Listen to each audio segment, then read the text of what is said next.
Hi guys, it's Ingrid here, and today I'm doing this channel's very first book on haul. I don't actually think I've done any hauls on my channel yet, even though I've hauled a lot of books. I might put a haul up pretty soon. But today I'm doing an on-haul, so I'm back at my parents' house. And I went through my shelves with the book that I still left, and there was a few that I just don't really need anymore. I actually unhauled a bunch of books in November, but I didn't film it. So I thought I wasn't going to unhaul any more books this year, but some books here I don't care for them. So all of these books are going to go to my sister's friend's bar.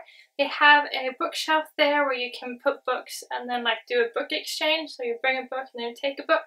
But their collection is quite small at the moment, so I want to help them out with donating these books so that hopefully they'll get their book swapping going. So I have 9 books and let's just get into it. So the first book that I'm getting rid of is simply because I already have a copy, and that is Anne of Green Gables. And the reason why I have another copy is because this doesn't have the gold foiling that it's supposed to, but this one does. You can see that the name is in gold here and not here.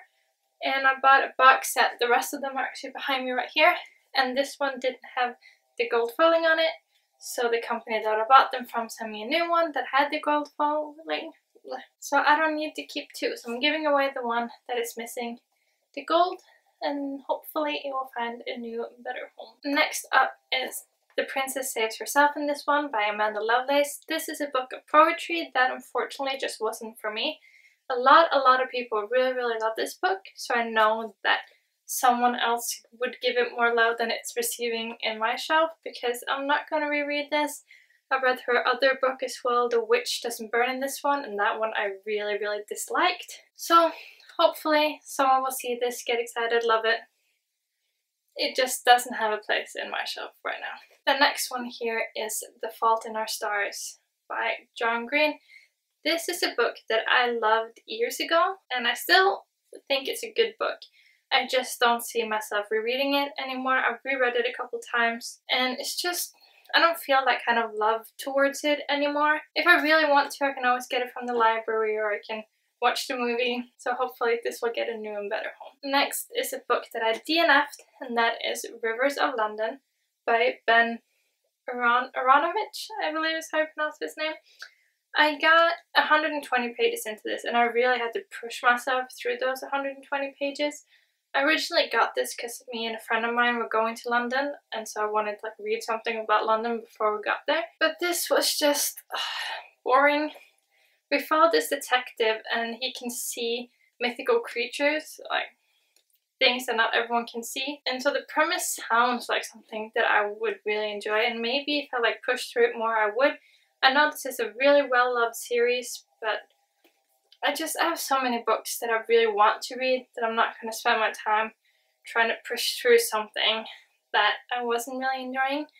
So again, hopefully it will get a better home somewhere else. Next up, we have The Secret Science of Magic by Melissa Keel. I absolutely love this cover, and I think that's the reason why I've held on to it for so long. If I love the cover and I like the book, then I could, keep it and have this beautiful thing on my shelf. But I have never once reached for this, and I've owned this since 2017 when it first came out. I got it in a YA Chronicle subscription box when I lived in Australia. This is a contemporary, and we follow a boy and a girl. And I know the boy does magic tricks, and the girl is a nerd, I think. It says that she's smart, like genius, calculator, brain smart. And my favorite subject in school right now is math, so it sounds like something I would enjoy, but I've never ever felt the desire to pick it up, and I don't think I will. And it also stayed on my shelf when I moved. I didn't feel the desire to take it with me when I moved, so I'm not gonna read it anytime soon. Probably won't ever read it, so I'm gonna give it away. And then I have 2 books here that I both got at a used bookstore when I first started my book collection. And I got these because they were well-loved books. And so I thought, oh, these are probably good books, which they probably are. I haven't read either one of them. But I just know I'm not reading them in 2019, and probably not for a lot of years ahead. So I don't feel like there's a reason for them to just sit on my shelf in case I one day want to read them. I would rather give them away. So the first one of those is A Man Called Ove by Fredrik Backman. And I don't actually know what this one is about. I'm assuming it's about a man called Ove. And I think the author is Swedish, which also makes me want to read this in Norwegian rather than English, because that will be a closer translation than the English one. So maybe I will read this one day, but I will not be reading this copy. So I'm gonna give it away to someone who will hopefully like it a lot more. And then the next one I got from the used bookstore is 1,000 Splendid Suns by Khalid Hosseini. I might mispronounce that, I'm sorry. But this is an historical fiction, which I really like, but I just haven't had and decided to pick it up. I did read The Kite Runner by him and I really liked it. It did emotionally destroy me, but it was a good book.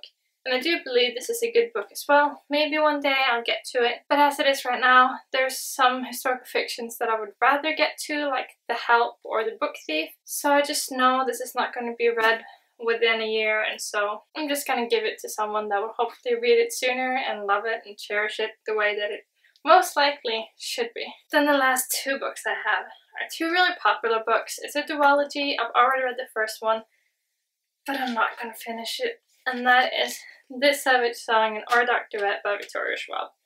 And these covers are beautiful. I absolutely love them. I love having them on my shelf. But I've owned Our Dark Duet for over a year now, and I have not once even tried to pick it up, thought about picking it up. So I'm just being kind of harsh, because I have like 70 unread books on my shelf and I know that I'm not going to read that within a year, so I want to get my TBR down and really be realistic. And if I've owned this for over a year and I've never once even considered picking it up, I think it's time to let it go and just realize that I'm not gonna finish this series. And I did read the first book and I really liked it. It's about this girl that kind of wants to be a monster and about a monster that wants to be a human. And the premise was really good, but I don't really care about the characters. I don't really need to know how it ends. So I think some people would love this a lot more than I'm doing right now. And I feel like it's only fair to give these books away to someone that will give them the love that they deserve. So that was all the books that I'm giving away, and I feel like it's a good mix. We have some historical fiction, some fantasy, some contemporary, some children book, poetry. It's a good mix, so I think hopefully that the bar that I'm giving them to will benefit from them. So that's it for this video. I will have my Goodreads link down below, as well as my Twitter if you want to add me and become friends on any of that social media things. Also, if you like this video, you can give it a thumbs up, and if you want to hear me ramble on about books, you can hit that subscribe button, so then I will see you in my next one. Bye.